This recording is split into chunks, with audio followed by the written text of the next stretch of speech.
વિદ્યાર્થી મિત્રો, આજે આપણે ઇંગ્લિશ ફાઉન્ડેશનની અંદર જે પાંચમું જે સ્ટોરી છે એને આપણે આગળ કેરી ઓન કરીશું. જોઈએ.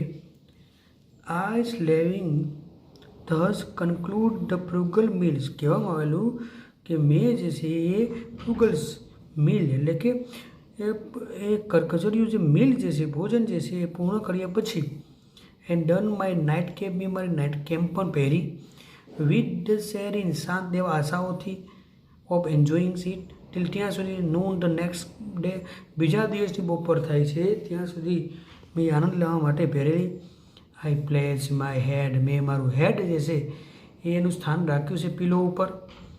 And through the aid of capital conscious, capital જે અંતરાત્મા જે છે તેમાંથી ફેલ પડે છે into the profound slumbers forthwith, જે ગહન જે સ્લમ્બર જે ફોર્થવિથ જે છે તત્કાલપણું જે છે તેમાં તે પડે છે.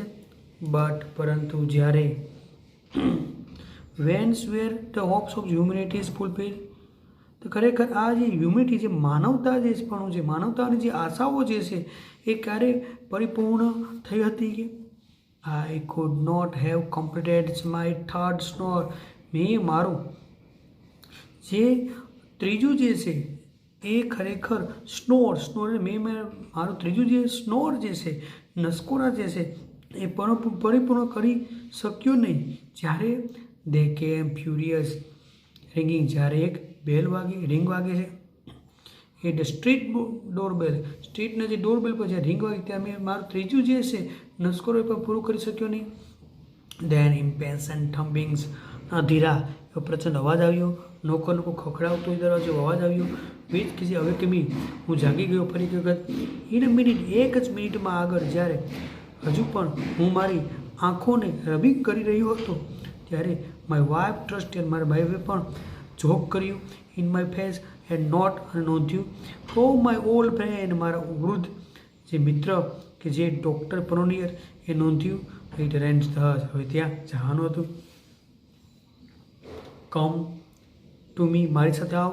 બાય ઓલ્ડ મીન્સ, એ અર્થ કરીને કહે છે કે મારી સાથે આવો કે માય ડિયર ગુડ ફ્રેન્ડ, મારા વાલના આવ્યા મિત્ર કે એ શું તરત જ યુ રિસીવ, તમે આ લેટર જે છે એ પણ મેળવ્યો છો. કમ આવ અને હેલ્પ અસ, અમને મદદ કર. તું રેજોઇન્સ, અમને આનંદ લેવા મદદ કર. એટલા અંતે બાય લોંગ પ્રિઝરિંગ્સ, લાંબા ઉત્સાહો દ્વારા રાજનીતિ દ્વારા આઈ હેવ ગેન, મેં ખરેખર એક અનુમતિ પ્રાપ્ત કરી છે. કઈ? Of directors of the city museum, city મ્યુઝિયમની જે ડાયરેક્ટરની એક અનુમતિ મેં પ્રાપ્ત કરી છે. ટુ માય એક્ઝામિનેશન, તપાસ કરવા માટે. ઓફ ધ મમ્મીની તપાસ કરવા માટે. યુ નો, તમે જાણો જ છો એ અર્થ. આઈ હેવ પરમિશન, મેં પરમિશન લીધી છે. ટુ અનવેટ્સ ઇટ, મેં ખરેખર તે મમ્મીને અનવેટ્સ કરવા માટે, ખરેખર નકામા કરવા માટે એને મેં પરમિશન પર લીધેલી છે. એન્ડ ઓપન ઇટ, અને તે મમ્મીને ખોલવા માટે મેં પરમિશન પર લીધેલી છે કે ઇફ ડિઝાયરેબલ, જો ઈચ્છો તો કે અ ફ્યુ ફ્રેન્ડ, થોડાક મિત્રો, માત્ર થોડાક મિત્રો જ વિલ બી પ્રેઝન્ટ, ત્યાં હાજર રહેશે ચોક્કસપણે. તો મમ્મી ઇઝ નાવ, મમ્મી જે છે અત્યારે મારા ઘરમાં છે. અને વી શેલ બિગિન, અને આપણે હવે શરૂ કરીશું અનરોલ, આપણે તેને ઉકેલવાનું શરૂ કરીશું એટ ધ 11th નાઇટ, આજે રાત્રે 11 વાગે બરોબર આપણે તે મમ્મીને ઓપન કરીશું અને એમાં અને સંશોધન કરીશું એની ઉપર કે આપણે અનરોલ કરીશું, નોંધવાનો પ્રયત્ન કરીશું, ઉકેલવાનો પ્રયત્ન કરીશું. તેમાંથી યોર્સ એવર્સ પ્રોનોન્સ, તમારો મિત્ર તો કે પ્રોનિયર. બાય ધ ટાઈમ, સમય પસાર થાય છે. આઈ હેડ રીચ પોનર્સ, હું ખરેખર પોનરના ઘરે પહોંચ્યો. સ્ટ્રક્સ બીટ, તે ખરેખર મને સ્ટ્રક કર્યું. That I was wide awaken, જાગી ગયો હતો. મેન જેમ માણસને જરૂર હોય છે તેટલો એ જાગૃત હતો. I left out of the bed, હું તો પથારીમાંથી જાણે લેફ્ટ આઉટ થયો. ઇન એક્સટેસી, પરમ આનંદની સાથે. ઓવરથ્રોઈંગની સાથે, ઉત્સાહની સાથે. ડ્રેસ માય સેલ્ફ, મેં જાતે ડ્રેસ પહેરેલો. વિથ એ રેપિડલી ઉતાવળે તો મારો અને set off at the top of my speed, મારી સ્પીડ પર વધી ફોર ડૉક્ટર માટે જવા માટે. ધેર્સ આઈ ફાઉન્ડ, મેં જોયું ત્યાં અ વેરી ઈગર્સ કંપની, મેં એક ઉત્સાહિત કંપનીને પણ જોયા, સાથે સાથે મિત્રોને જોયા હતા. અસેમ્બલ, કે જ્યાં ભેગા થયા બધા મિત્રોને મેં જોયા હતા. દે હેડ બીન અવેટિંગ, તે બધા જ મિત્રો, તે કંપનીમાં રહેલા બધા જ મિત્રો અવેટિંગ, રાહ જોતા હતા. વિથ મચ ખૂબ અધીરાપૂર્વકથી મારી રાહ જોતા હતા કે ધ મમ્મી વોઝ એક્સટેન્ડેડ, મમ્મીને હવે લંબાવવામાં આવે છે. અપોન ધ ડાઇનિંગ, એક ડાઇનિંગ ટેબલ ઉપર મમ્મીને જ્યારે લંબાવવામાં આવી ત્યાં. એન્ડ ધ મોમેન્ટ એક શર્મા એન્ટર, જે અહીંયા ટેબલ ઉપર મૂકવામાં આવે છે મમ્મીને, એવા જ સમયે હું પ્રવેશ્યું કે ઇટ્સ એક્ઝામિનેશન, તે મમ્મીની જે તપાસ થવાની હતી તે તપાસ વોઝ કમાઇન્સ, જાણે કે શરૂ થઈ હતી. જેવો ત્યાં હું પહોંચ્યો ત્યારે મમ્મીને ટેબલ પર રાખવામાં આવી અને ત્યારબાદ એને હવે તપાસ કરવાની શરૂઆત થઈ ગઈ હતી. તો વિદ્યાર્થી મિત્રો અહીંયા સુધી રાખીશું. નેક્સ્ટ ટાઈમ આપણે ફરીથી આગળ ત્યાંથી અભ્યાસ કરીશું. વિદ્યાર્થી મિત્રો આપણે ઇંગ્લિશ ફાઉન્ડેશનમાં જે પોઈન્ટે પહોંચ્યા હતા તેને આગળ કેરી ઓન કરીએ. આગળ નેક્સ્ટ પેરેગ્રાફ જોઈએ આપણે.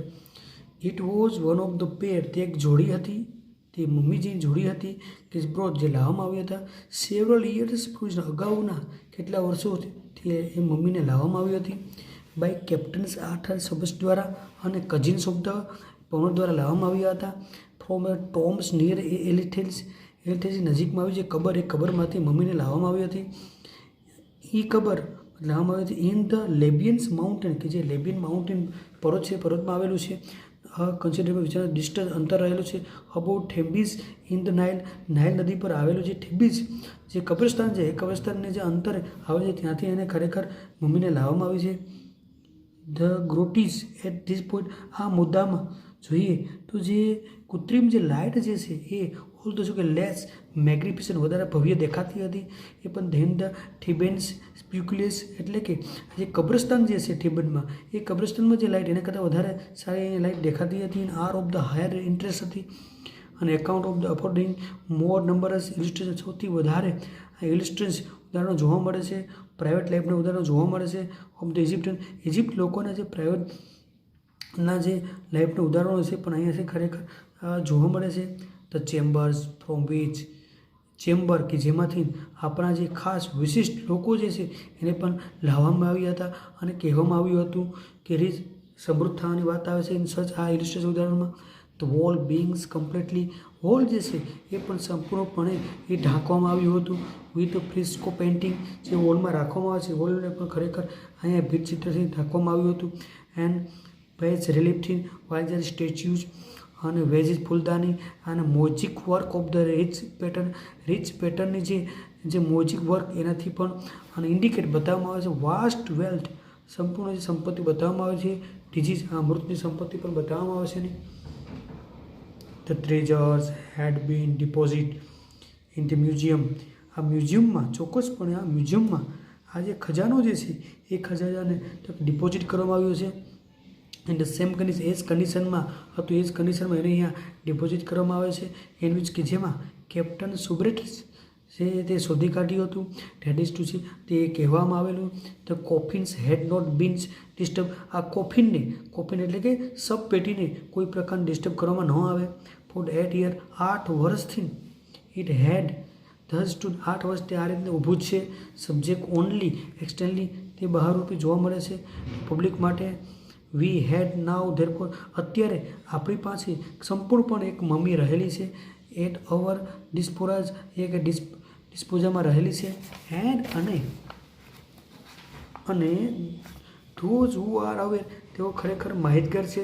હાઉ વેરી રિયલી, કે જે ખૂબ જ ભાગ્યે જ એ અનસેન્સ એન્ટિક, આ જે એન્ટિક જે છે એ વસ્તુ એ ખરેખર આપણા કિનારા પર પહોંચી છે. કે ઇટ વિલ બી એવિડન્ટ, તે પુરાવો પણ બની રહેશે.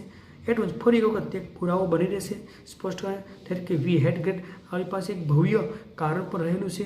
એ અભિનંદન આપવા માટેનું કારણ રહેલું છે.